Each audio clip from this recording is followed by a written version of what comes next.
Consider I1 and I2 are the currents flowing simultaneously in two nearby coils. तो suppose करो आपके पास यहाँ पे एक कॉइल है और इसके बाजू में आपके पास एक और कॉइल है, ठीक है। इसमें आपको I1 करंट फ्लो कर रहा है, इसमें आपको I2 करंट फ्लो कर रहा है।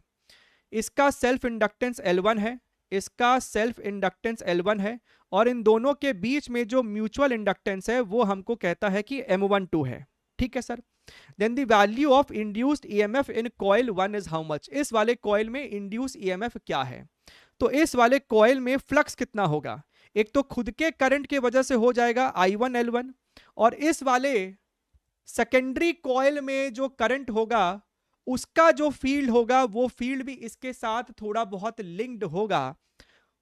I2 के वजह से इसमें जो फ्लक्स होता है उसको दिया जाता है mutual inductance multiplied by your current I2, current I2। ठीक बात है सर, बढ़िया है सर।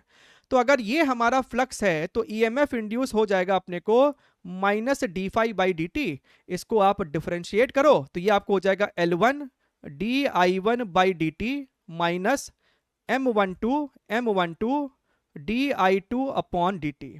तो अगर हम ध्यान से देखें तो इसमें से कौन सा वाला ऑप्शन हमारे को निकट बैठ रहा है? That is your option number 3, ठीक है। अब हमको ये बताओ कि इस सवाल में दिक्कत क्या है। ये तो हो गया कि हमने सॉल्व कर दिया, वो आंसर ले आया जो कि एनटीए चाहता था। लेकिन आप में से क्या किसी को ये सवाल में कुछ दिक्कत है? देखिए नहीं नहीं नहीं नहीं, M12 कोई दिक्कत वाली बात नहीं है। दो नियर बाय कॉइल के बीच का एक होगा म्यूचुअल इंडक्टेंस। दिक्कत है कि हमको सवाल में ये नहीं बोला था कि दोनों सोलेनॉइड में या दोनों कॉइल में करंट आपको सेम सेंस में फ्लो कर रहा है।